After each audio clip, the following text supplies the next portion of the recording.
when you love someone so deeply, this is what it can look like.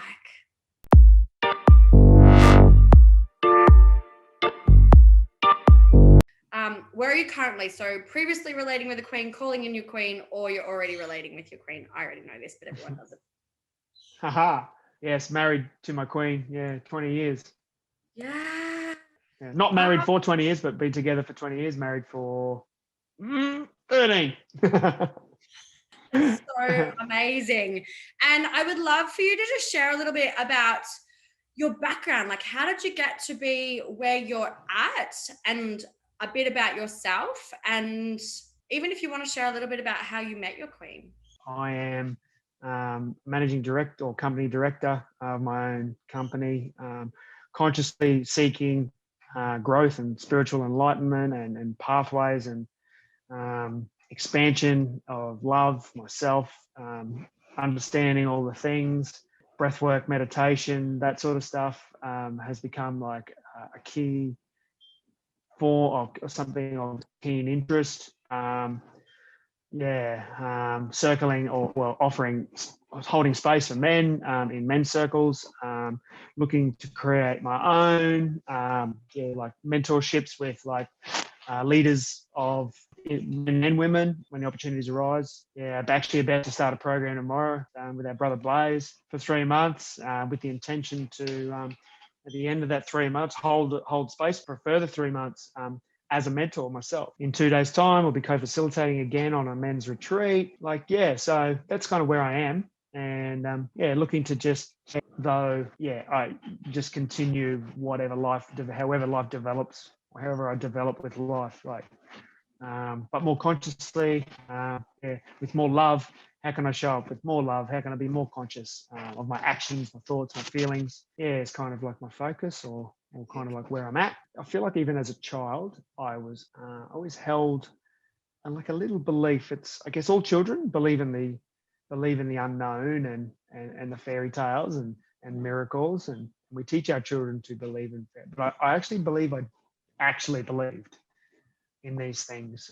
So sort of something was in me as a child, and I grew up that way, and then I maybe moved through those stages of life like that, those early teenage years where your environment then becomes a pressure on you to be a certain way. So I might have then, evolved according to that environment, trying to fit in, which I now am unraveling all the crap that I believed I had to be or do to fit in. I always had these little passions and these little quirky things, or these interests, stuff that I didn't feel I could share with people or express myself because I'd be laughed at, like all the stuff. Like I feel like I suffered. That was a lot of my childhood suffering as a teenager was that belief that I'm weird, I'm gay, I'm this, I'm whatever, because I had these thoughts and feelings and emotions for all these things that weren't considered, I don't know, to be cool for a man to do or for a boy to do. Yeah, how I allowed myself to shut myself off from myself. That's kind of where I was coming from. Or how I got there. How I got to there. I suppose that journey still continues. I lost my parents at a young age. So at 17 and then at 21, I lost my mum and my dad, respectively. And then that experience, broke me. So it landed at the bottom of the hole. And a lot of people may resonate with this. Like, as when you get to the bottom, we generally have to get to the bottom before we can rise again. Totally. And so that experience really broke me. And so I started tapping back into to bring myself out of that hole. Things like the stuff that I would shut off from myself. I started to just allow myself little things, behind closed doors when people weren't looking. I started to do things, and I'd read about essential oils, and then I used essential oils and things like this, and stuff that, men or my friends or my mates, my male friends and stuff like that were like, what's this shit? Like, what are you doing? Sort of stuff. So still that hiding from, the environment, though, still holding that belief. I still had touch with that belief that I can do this, that like, and then questioning, like, why the did life do this to me? Why the did my mum and dad leave me so early? Like, started just questioning. When you go inside and you start questioning, the universe starts presenting you with answers. Oh, like, so diving into things like, like music and metal and heavy metal music and things like that, and some of the progressive rock bands I would listen to, and some of their, and just get into a meditative state around some of that shit. Like, really saved me from really dark days. Some of those days I wouldn't even get out of bed. So yeah, it was quite an experience that was. During that period when I lost my dad, I actually had a partner at the time. We actually, when he passed away, we actually eloped and got married. And Wow. so we eloped, and it was generally, so I was sort of caught up. I was a bit caught up and infatuated, like as a man, and this lady or this girl, she was like probably a little bit more consciously aware of, it was more of a shot at her parents or her mum that we did this. So I ended up, eloping, getting married. That fell apart within 6 months. And once again, I found myself at the bottom of a hole. And from there, I don't know, just a night or just a daydream or a night dream or a moment of clarity. I'm like, I need to get the out of here. So I left Queensland. I went to Western Australia. So the intention was to start fresh. Though I got over there and I got to start releasing and like some of the energy that was surrounding me. And it was just that experience. It was just getting away and just sitting with some thoughts, being on my own again, away from that original environment, circling up, or sort of just being around a different environment. I feel that really allowed me to come back to a little bit of center. I still felt lost. I still felt like, and it's quite funny, to be honest. I came home. I had sold the property so that my mum and dad had left me. So I had some money in the bank. And what I did was bought a brand new car, brand new Commodore Ute. It's like, pretty masculine, cool thing to I'm do. like, that's such a bloke thing to do, right? I bought a VS Commodore Ute with all the things, all the cool stuff on it, and drove it round to my mate's house. And he had, I drove it to his brother's house, and I'm like, where does Adam live? And so told me, and so I go around to Adam's house. He's bought a house with his partner Cherie, and so I knock on his door, and I'm like, hey man, and what are you doing? He's like, I got a new Ute. Want to come for a cruise? He's like, yeah, got a brand new Commodore Ute. The story there, and then it's so Cherie is Cherie is Angela's older sister, and I knew that Cherie was with Adam, and I didn't know they'd bought a house. So got through the story. First, not the first thing. I think the second thing he said to me after I knocked on the door was, "Guess what? Angela's 18." And I'm like, "What?" Oh, he goes, "Yeah, Angela's 18 now." I'm like, "Okay, who's Angela?" Like, oh, yeah, that's right, Cherie's sister. He's like, yeah. And instantly, he's like trying to hook me up with Cherie's sister. So I was like, "Oh, okay, yeah, cool, all right." And anyway, so yeah, that night we went on a blind date. I went on a blind date with Ange, and at the Quina Bowlsy, at the Bowls Club at Quina, like just around the corner from Cherie and Adam's house. And she won me hundreds of dollars on the horse races in the Oh my God, round. this is the blokiest story I've ever freaking heard. I can't believe I don't know this story, but this is like so freaking perfect. Yeah. So that's like kind of what got me to sort of this 20-year journey with this amazing, and I know that you know what I mean when I say that, and maybe we'll speak to it later. I'm not sure, or now, I don't know, but like that's how blind date at the Quina Bowlsy, fell in love. Second I it's interesting because I spent some time with with Ange when she was a young girl when Cherie had to babysit her. So it's all a very like you can view that, perceive that however you like. Oh, you don't. It just is. Yeah, it just is. And beautiful. I fell in love with that woman that night. Like I really did. Like, and and 20 years later. 20 years later, yeah. 20 years later, to witness you in the room together, it's like you just met. Like I've got goosebumps. Like the relationship you have, that when I look at, sacred union and what I want in my sacred union, when I'm calling that in, I look at you guys and I'm like, that's what I want. That's the pinnacle. That's the level. Like I just look at you guys and I'm just like, wow. You're the the bar, that I've kind of raised my standards for Sacred Union. Yeah, Thank 20 you. years, and you guys look at each other, and like just the way you speak about her and the way you look at her, it like warms my freaking Don't heart. stop. Stop it. And we get to share that, right? You get to share. This is what this is about, and this is why I wanted it to be a video, because I want this to be real. And Yeah. when you love someone so deeply, this is what it can look like. Wow. And you embody that. Thank And you. I'm more teary. Like you embody that. Like it's so beautiful. Look at us. Fucking hell. Oh my God. Even feel... I value you guys immensely, like your soul family. So anyway, let's get back. What has been your biggest standout relating with your queen? Have you guys always been like this? Has there been moments where it hasn't been? Yes, it has always been like this. Definitely without that level of consciousness. And it's definitely not where I fully understood what the masculine, how he can and possibly should support and hold his queen, his woman, his feminine. So learning all that deeply and honorably now, though, just held those core old school beliefs of, treating women with respect and opening doors and all that sort of really sort of old school passionate stuff, I think probably held solid for that 20 years. Probably spent the last 12 to 18 months learning and understanding and changing the way I show up for her, actually, for large periods of those first few years and things like that. So it's definitely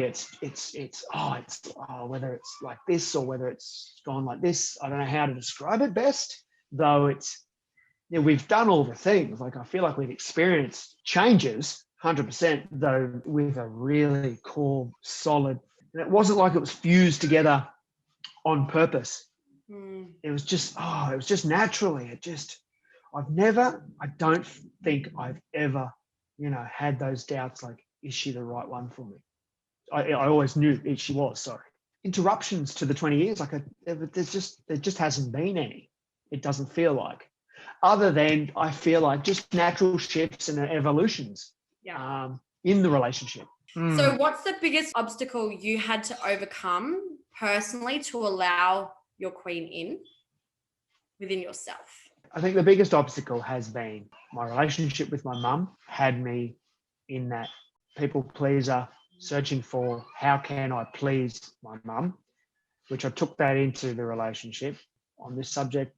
My queen, Ange, right now, I think the biggest obstacle was in her emotional, like as she needed to be in her emotional stuff.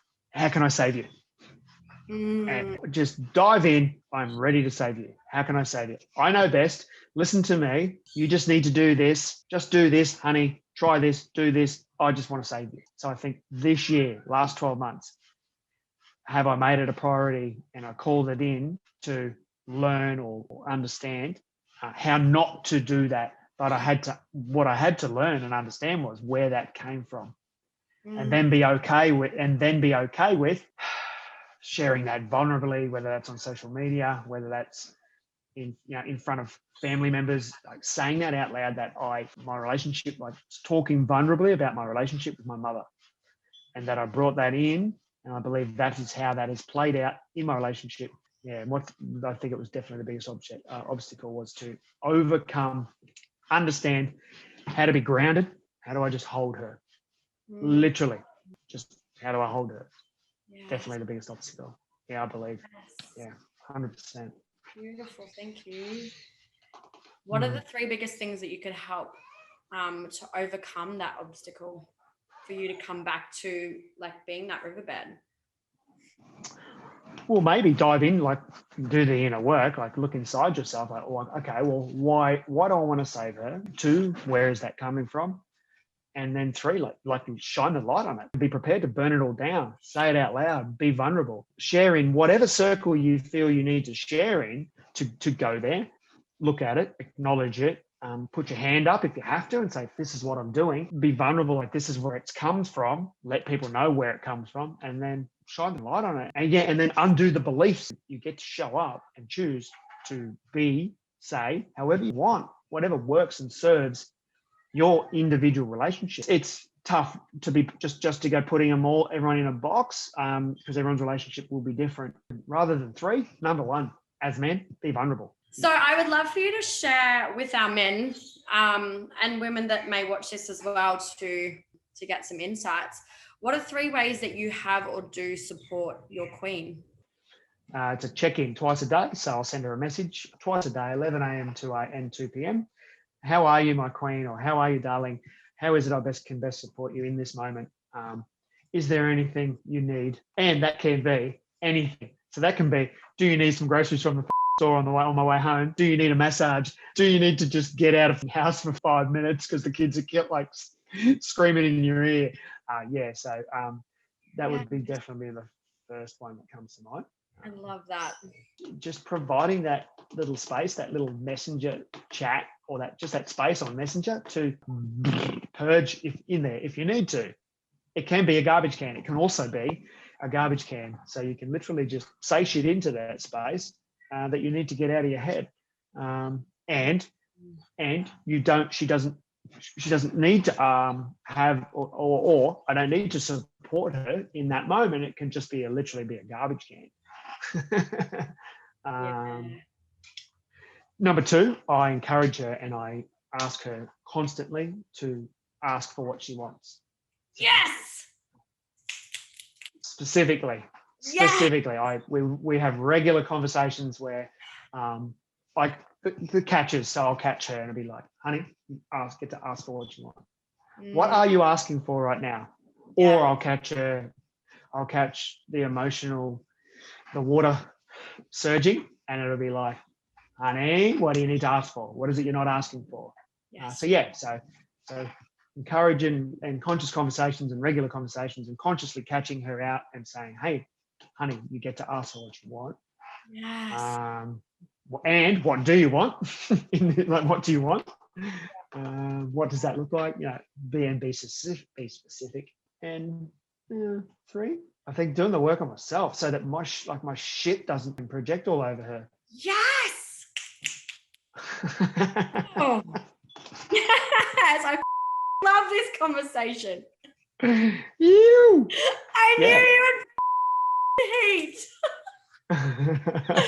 So, whatever perspective you want to look at that from, I still think I'm doing that for her as much as I'm doing it for me. Beautiful. Thank you.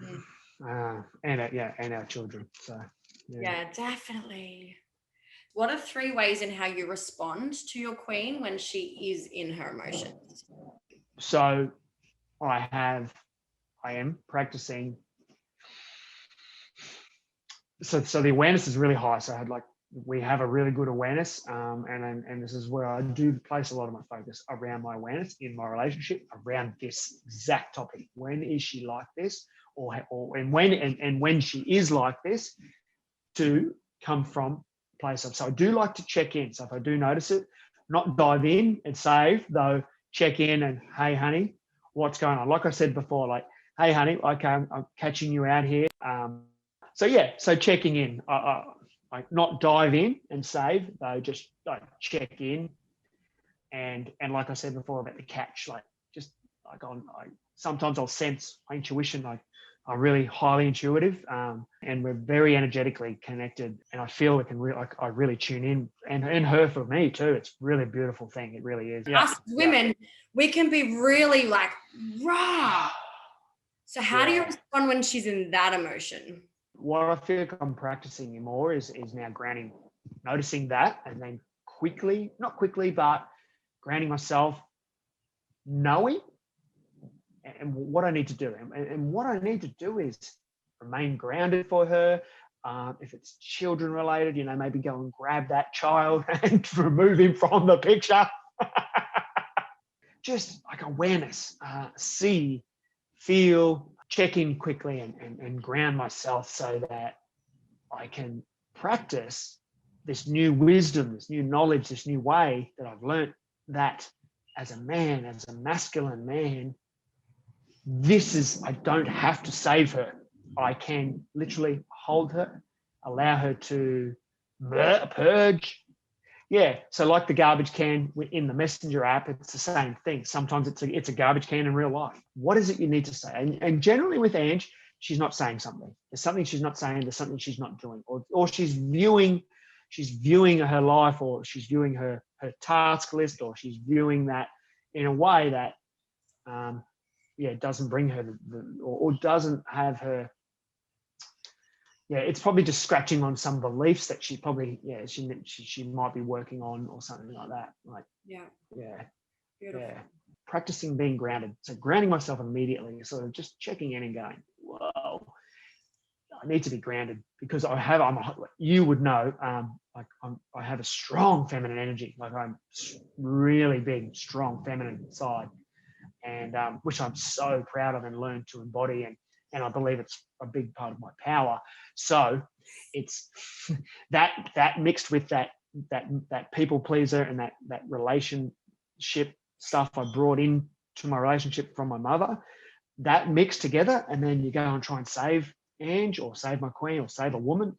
I think in any book, in any story, there's a woman just looks at you like, hey, hang on, I need this.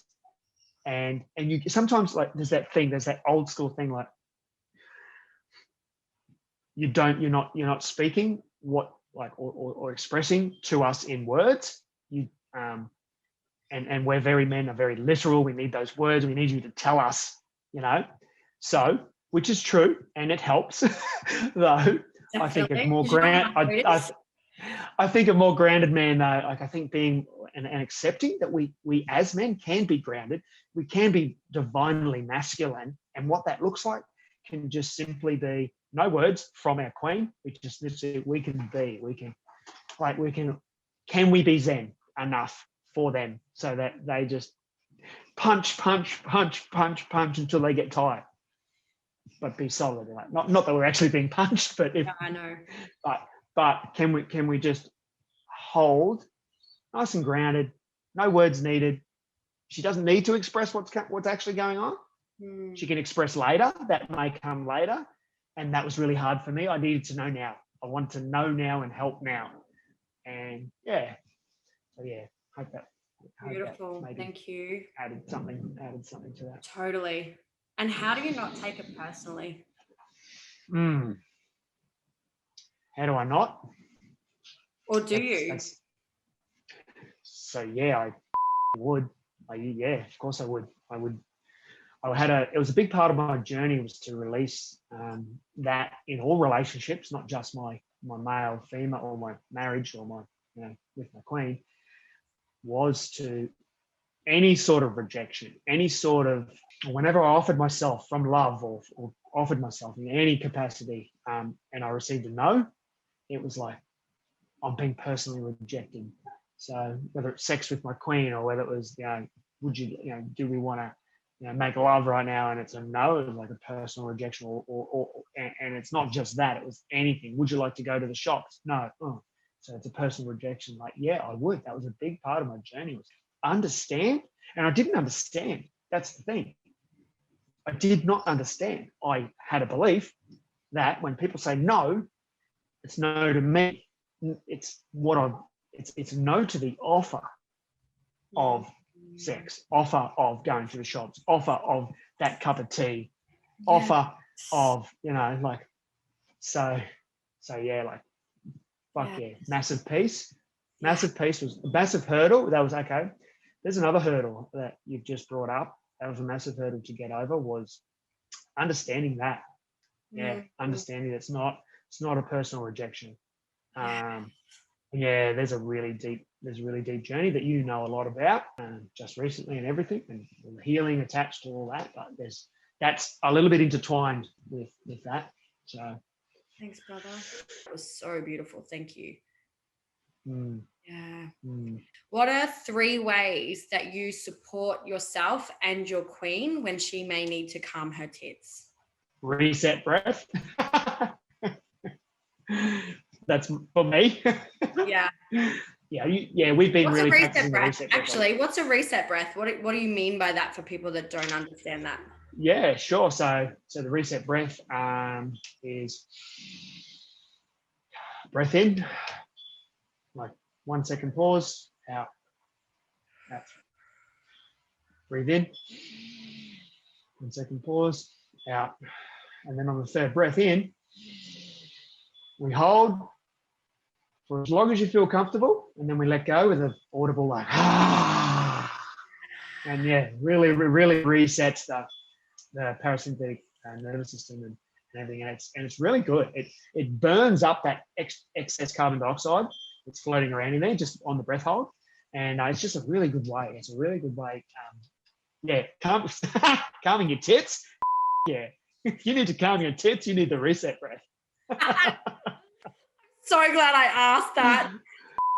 Yes. Yeah, that's really cool. So we've actually been practicing that a lot. Both of us.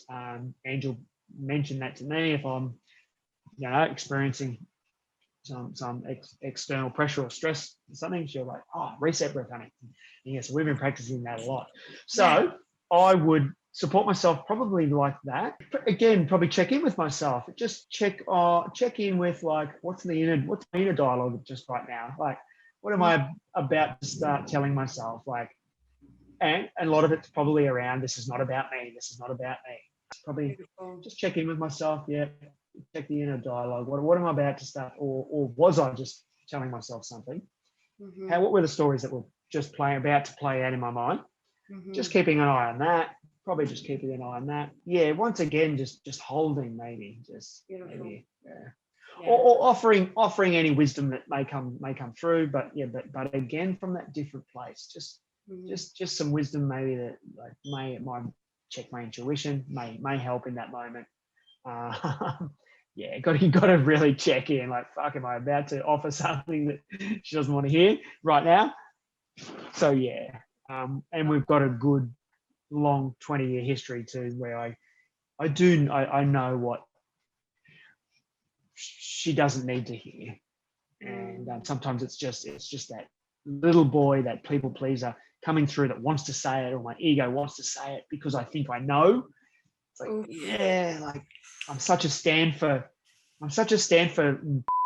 no, you don't know anything really, like, and all right or wronging shit. Like there's no right or wrong. And so I'm real stand for that. So I try to really catch myself out when I feel myself, and I can do it. I'm human. So I still do it. So like the high level of awareness and quickly catching, like second it comes out of my mouth, I just said that, like, really quick catching, really high awareness. So what does living consciously and intentionally look like, sound like, and feel like for you? So literally setting intention daily, practicing breathwork and meditation, and prior to starting a breathwork session or a meditation, setting an intention for that breathwork. And what does that mean for people who don't know what setting intentions are? So what I've discovered from my experience is, if there's questions on my mind, if there's answers I'm seeking internally about the external, like my 3D reality, what I'm seeing with my eyes, my senses, if I have questions about this, if it's my inner journey, if it's anything at all, if I have a question in my mind, or there's something I'm interested in or calling in, I set an intention, such as intention for this breath work is to allow the feelings and emotions to come through that I was experiencing last night. So if I was having like a moment where I felt sad or something was wrong, I could feel that misalignment, or something's up.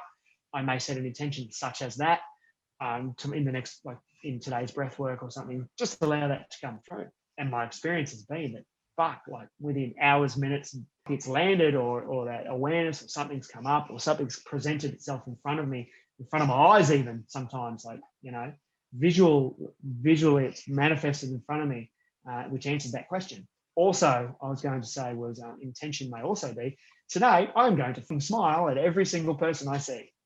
Yeah. And then perform my meditation. And then when I wake up from that, or when I come out of that meditation or that breath work, yeah, like it's amazing. And I catch myself during the middle of the day, and I realized I have just smiled at everyone, and I wasn't even actually consciously. It was an unconscious, embedded that in my unconscious Yeah. actions, and I was actually smiling at everyone I saw. Beautiful. So I love that. that's been my personal experience. So, Yes. Amazing. yeah, is there more to speak into that? I'm not sure. Once again, attending conscious brotherhoods and conscious spaces and collectives and groups, and watching stuff online that consciously doing things with the intention to do it from a place of love. So I build. Oh, so thank you. Can I speak quickly to this? My business, my conscious business. So as a structural landscaper, my mission or my heart is to bring conscious awareness to my business, and so that the men who work with me, such as your young man, Yeah. and show him and show him how I am, how I be, and to consciously build and to build with intention. So as like I said to the men before, so at the end of digging a really big deep hole, and high five each other, stop, have 2 minutes, wipe the sweat off your brow, and consciously, intentionally flick that sweat into that hole that you just dug. High five each other and go, fucking well done, brother. So that's like consciously living with intention, intentionally consciously living. The next question I think you might have answered. 3 ways which you embody living consciously and intentionally. Still learning, still seeking, still asking. Beautiful. Just knowing that it's all unfolding how it's meant to, perfectly, always. Yes. That's the belief I hold. That Love life is a development process. We're developing with life. Like life develops us. We're all developing together. And we're all connected, and we all just need to just realize and understand how connected we all are to each other. So yes. And this is why I feel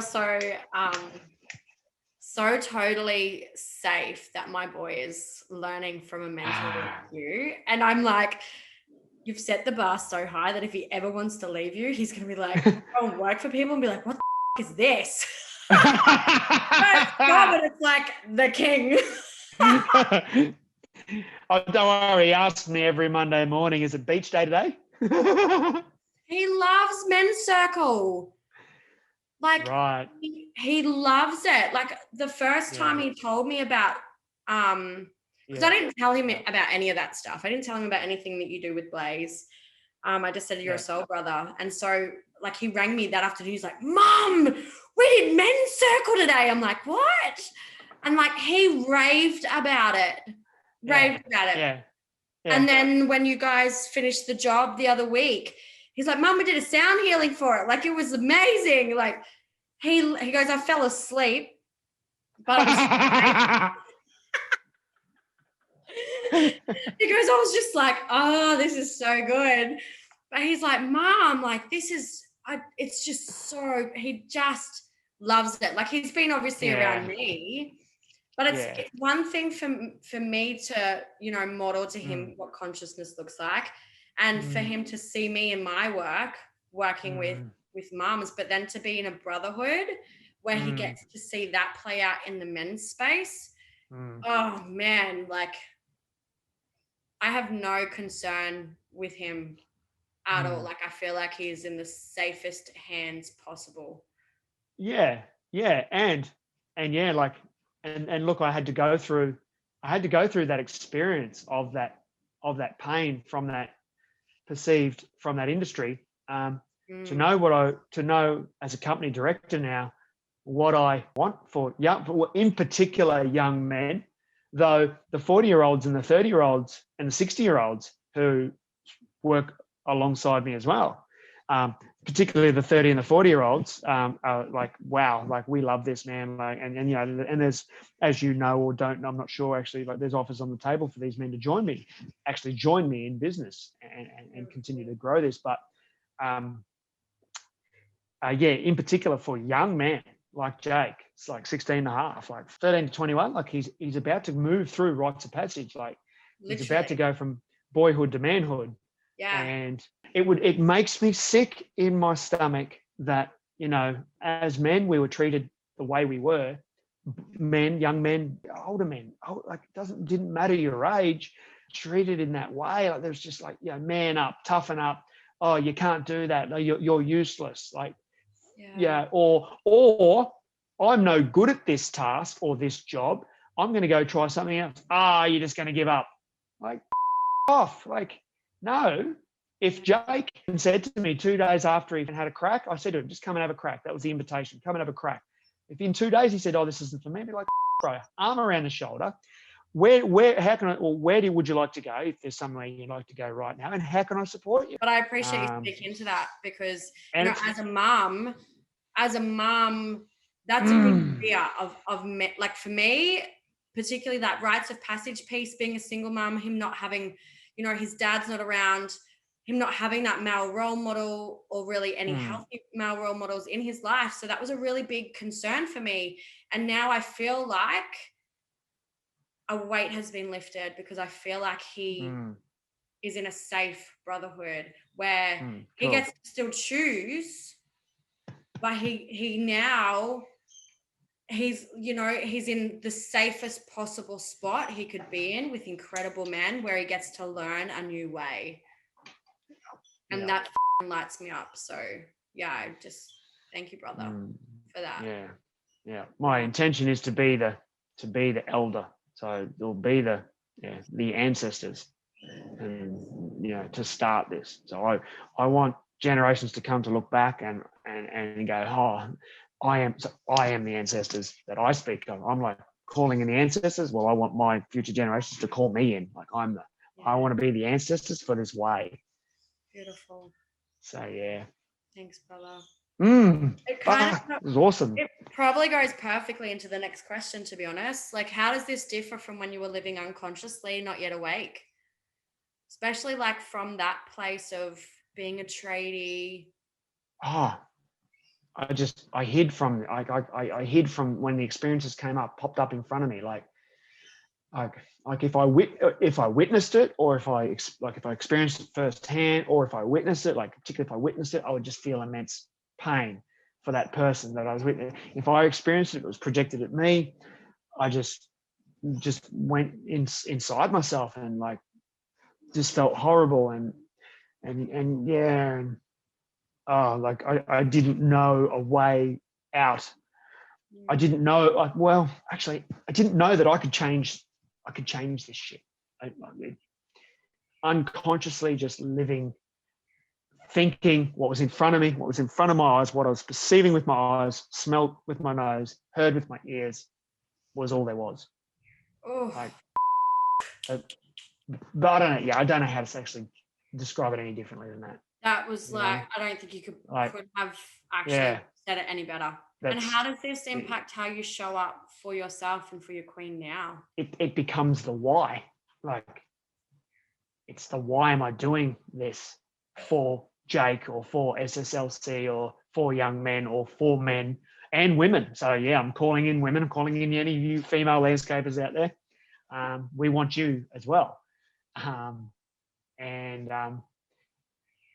It becomes the why. It's why I'm doing this. Like that, the pain I've experienced, and that the pain that I witnessed in other people was, yes, my pain. I now understand that, though those people still expressed their feelings and their emotions, and I still saw them with my eyes. I still saw that affected them, and I could just and it was talked about, and it was common. There was things in place in companies, like they had their dispute resolution sector, and they had you could ring up, if you felt bullied, you could ring up, and I experienced that. I went through that. I followed those channels. Nothing I felt was supported. It was a hoax. It was an absolute hoax. It was just a smoke screen, a system in place to cover up and empower the bullies. It's my why. It becomes my why. Became my why. That's how it impacted. Became my why. So you've actually led perfectly into the next piece. So the next piece is around understanding your own personal wounding. What is your understanding of wounding?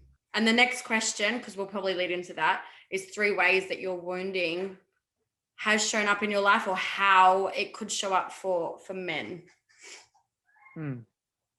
Maybe like victim mentality. So maybe like my wounding, maybe like where I held a victim mentality for the last 20 years. That in particular, my wife's wounds were the cause of my suffering. So when in fact it was the way I was perceiving the stuff inside myself. So definitely like a victim mentality would be a way of describing wounding. My wounding. Holding a victim mentality.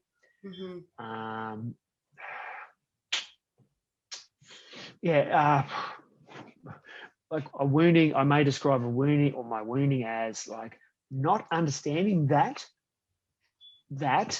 I am responsible for how I feel. People don't make me feel like shit. Someone isn't responsible for how I feel. And I guess I believe, like that would be considered, like I would describe that as a wounding. And I think you've just like answered those beautifully. So victim mentality is a way that's shown up. Kind of blaming other people for your wounding and then taking responsibility for that and going, actually, no, it's mine. Is there a third way in which your wounding has shown up in your life or in relating with your queen? In relating with the queen, well. The people pleaser too, maybe, that you mentioned? Well, probably, definitely, yes. Yes, that would be considered that. I would describe that as a wounding, as my wounding.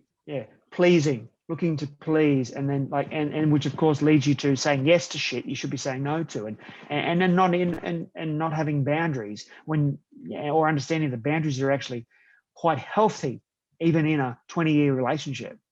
Like, it's healthy to have boundaries.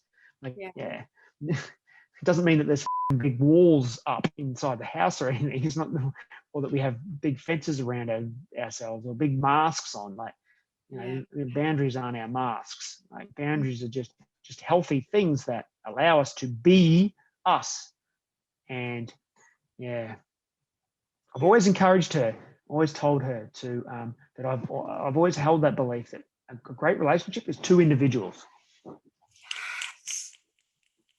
Yes, definitely. Yeah, and Ange, if I may say that I believe it took her a long time, and until this last couple of years, to really understand and truly perceive it the right way in her mind. That yes, probably because she thought she couldn't, ask for what she wants. But I think it's because I think two individuals, and I think she's really understanding it and believing that. Fuck yes, two individuals really make a good relationship. Absolutely. Beautiful share, brother. Thank you. I feel like you've already answered the next question. What have you done to work on your own wounding? Have you sought help externally? Yes. Is there anything you want to add to that piece? I feel like you don't. Look, that started 20 years ago, to be honest. So 20 years ago when I moved back from Perth, I met a gentleman, kinesiologist, and I've been using kinesiology. Kinesiology has been my biggest tool, to be honest. I worked with Pete for 12 years. I worked with another lady, Connie Page, for the last, for about 5, so maybe 5 to 6 years after that, and then reconnected with actually Pete's ex-wife, Jules, over the last 12 months. And I've used kinesiology, so externally. You see, if I wanted to add anything, I just add that understanding and learning, and I have learnt a bit about. I can actually perform kinesiology on myself, but just understanding kinesiology and the body consciousness. So our bodies have all the answers. So our bodies are speaking to us all the time. I check my body for the end. I literally use that tool to fucking check in with life decisions, life path decisions, like all spiritual stuff. Like, it's a great tool. Yes, brother. Amazing. Mm, mm. Part 6, connecting in with your emotions and understanding your triggers. So what are 3 ways you connect in with your emotions? I think breathwork meditation really allows me to connect with my emotions. I just believe, I think it's just this journey that I'm on. I think my emotions and my feelings just come through really easily and naturally. And coming through, I feel like there's this rapid journey I'm on to ascension or something. And so my feelings and my emotions are coming through always. And I'm just reading and working my way through them. But I think breathwork and meditation really, yeah, and kinesiology, I think. Beautiful. Yeah. And do you think it's a Um, permission piece, like allowing yourself to actually feel as a man? I absolutely. Yeah. Yeah.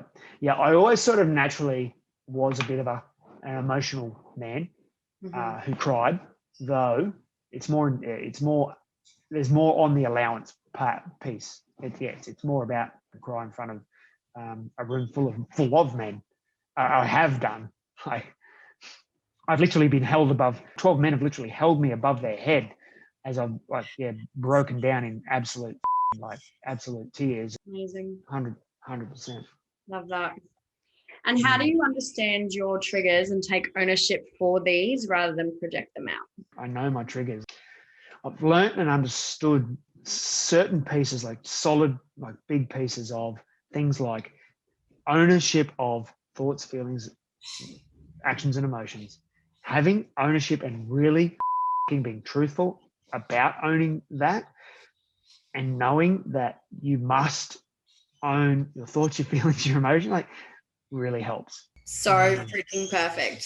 So part 7 is the ego.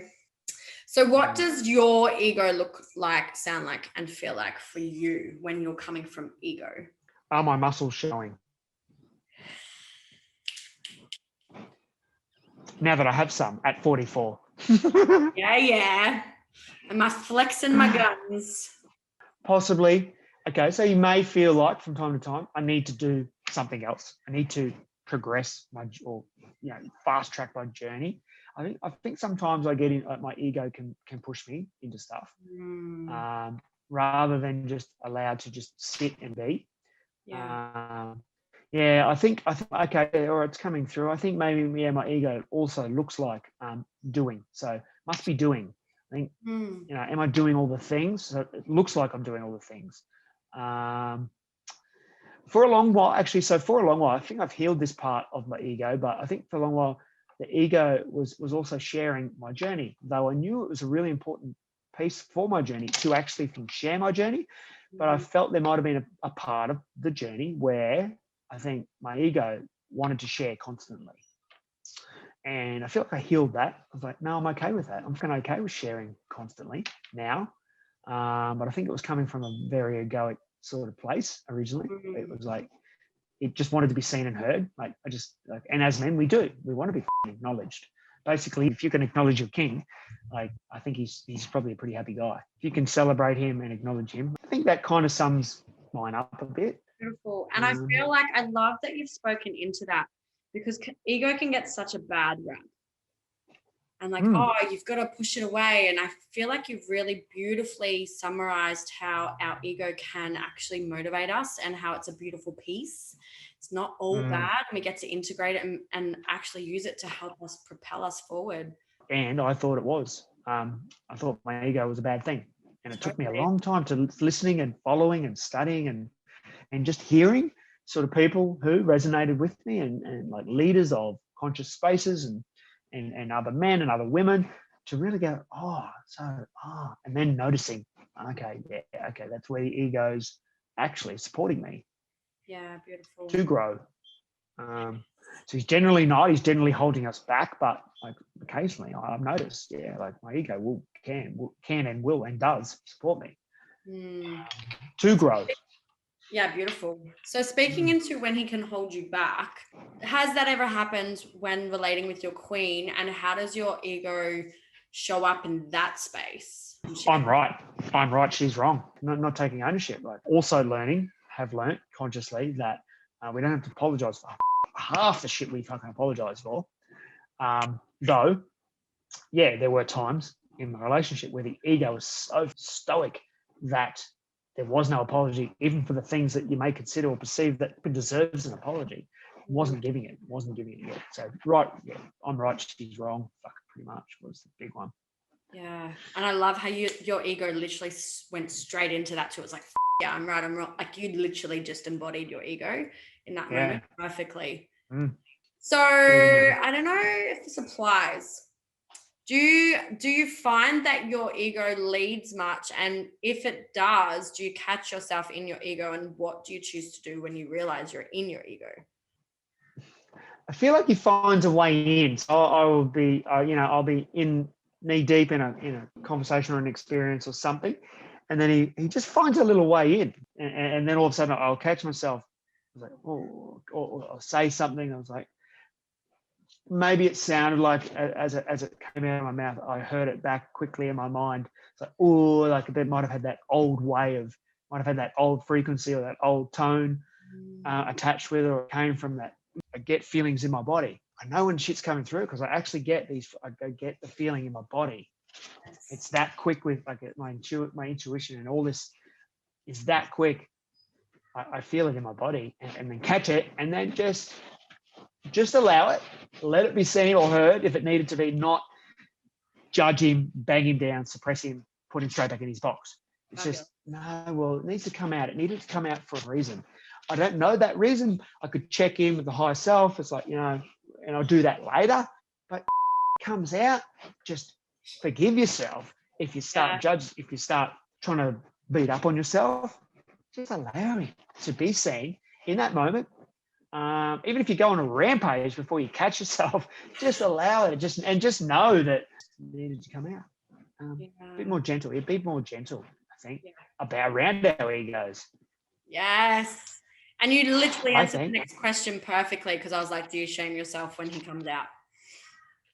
And how to prevent that? I think 1 out of 100 times now. Maybe not 99 out of 100 times. Yeah. Maybe once out of 100 times. Yeah. I may fall back into an old pattern or an old way of apologizing for or something maybe once in 100 times instead of all the time. Yeah. Amazing. Final piece. What is the best advice you've ever received in regards to relating with your queen? Not so much given advice though, just watching my father. My dad was a gentleman.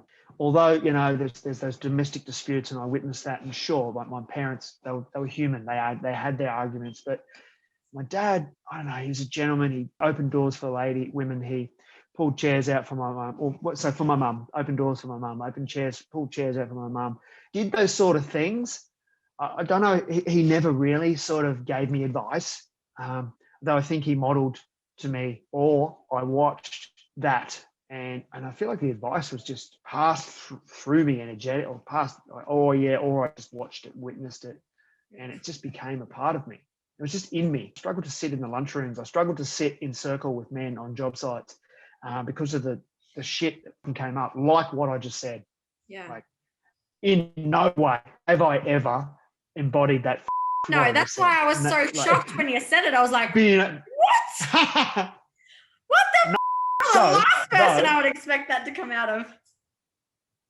Though my I know it's a bit personal, but so someone like close in our extended family would have those conversations like with me and used to say that stuff to me, and it's like, plus all the industry, all the trade type conversations and all that, and the environment,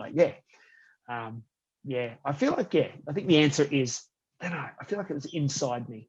Beautiful. From that I picked up as a child from my father. Love that.